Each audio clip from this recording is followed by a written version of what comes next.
नमस्कार दोस्तों। परिवार एक स्वाभिमान।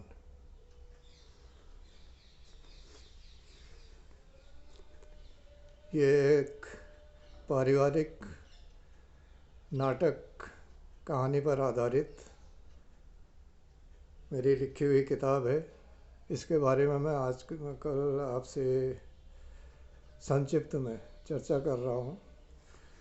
दोस्तों, आज हम चलते हैं इस पुस्तक के चौथे अध्याय पर। तो इससे पीछे पीछे की बातें जो हुई हैं उसके अनुसार आगे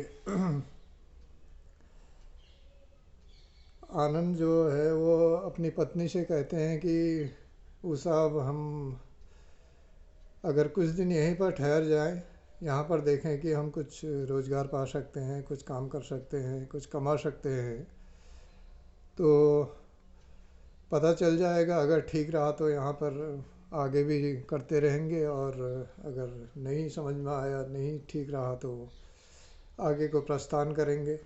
तो उसी हिसाब से आनंद कहते हैं कि फ़िलहाल अभी तो हम एक रात इस पेड़ के नीचे गुजार चुके हैं, तो आगे भी कुछ दिन इस पेड़ के नीचे गुजार लेते हैं। बच्चे, पालतू जानवर सभी साथ में हैं, तो देख लेते हैं। तो पत्नी भी कहती है उनसे कि ठीक है, आप सोच लीजिए, जो भी आप करेंगे ठीक ही करेंगे। तो वो कहता है कि अभी तो समय काफ़ी है दिन का, तो मैं कुछ घास चारा और भी जंगल जाके ले आता हूँ, जानवरों के लिए हो जाएगा।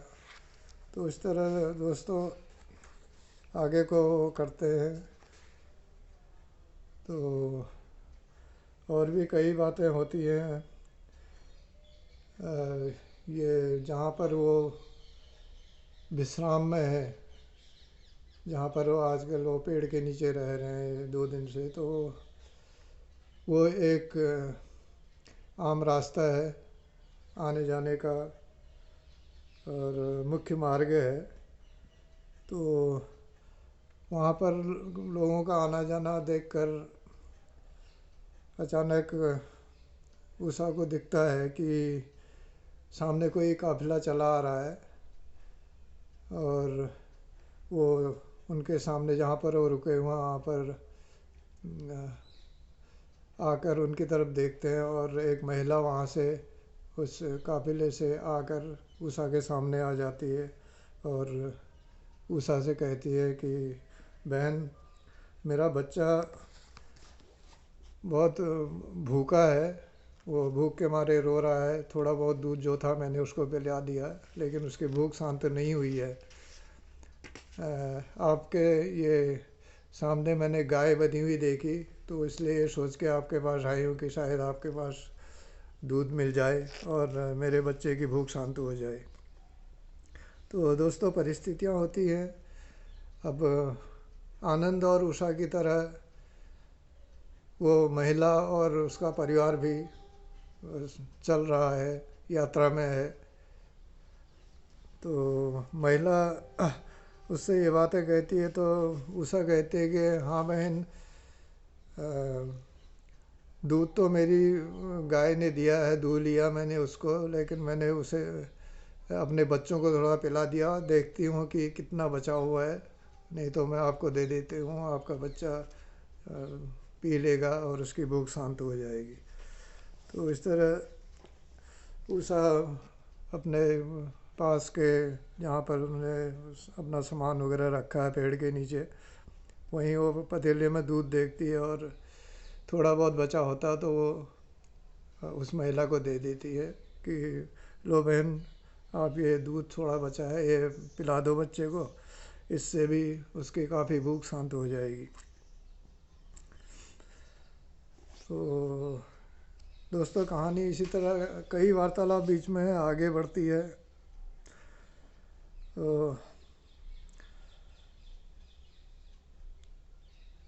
तारा फिर, जो उनका बेटा है, सबसे बड़ा बेटा है, वो कहता है कि माँ, आपने जो दूध है बचा हुआ वो तो सारा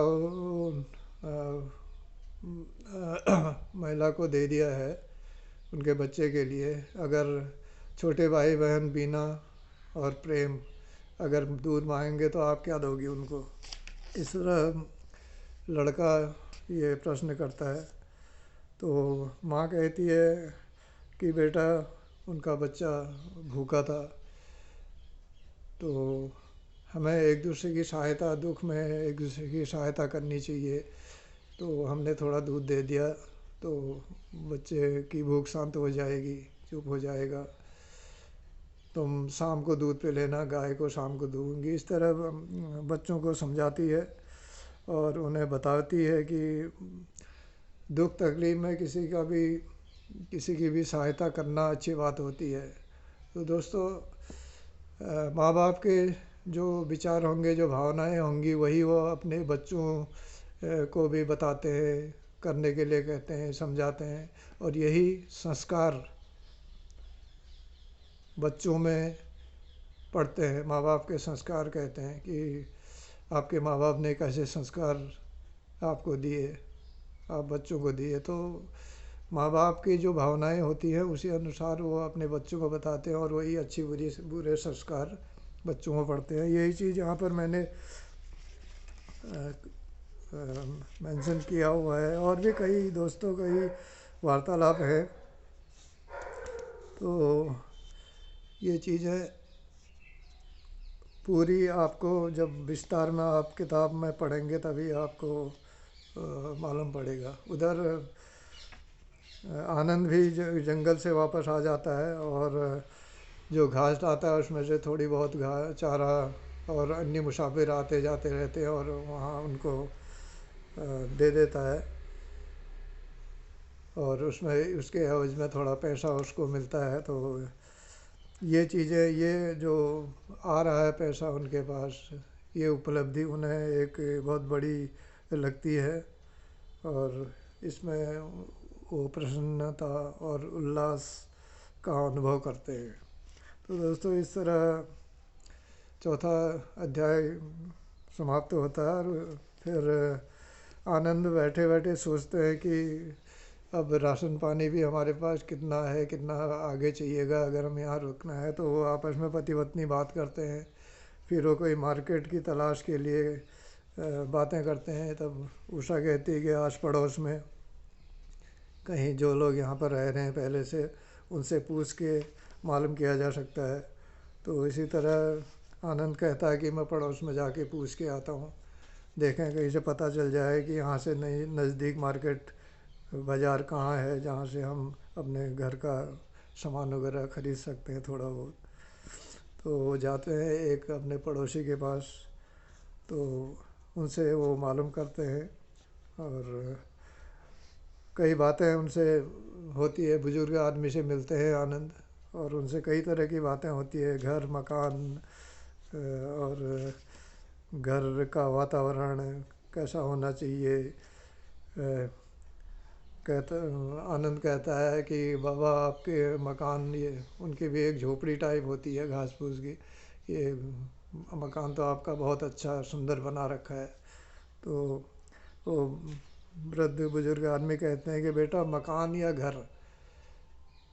तो आनंद कहता है मैं समझा नहीं आप क्या कहना चाह रहे, मकान और घर एक ही चीज़ तो होगा? तो बेटा ये फ़र्क होता है इसमें। तो दोस्तों, वो फ़र्क क्या है वो बुज़ुर्ग बताते हैं, वो आपको इस किताब में पढ़ के पता चलेगा। वो मैंने इस किताब में विस्तृत रूप में लिखा हुआ है, तो शायद आप पढ़ेंगे तो उसमें आपको भी शायद ये चीज़ों का जो सही है या गलत है ये आपका पता चलेगा कि आपको ये ठीक है या गलत है।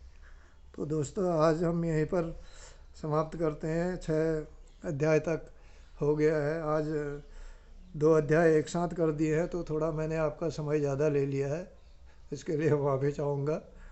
तो आगे फिर मिलते हैं अगले पड़ाव में, कहानी के साथ आगे बढ़ते हैं।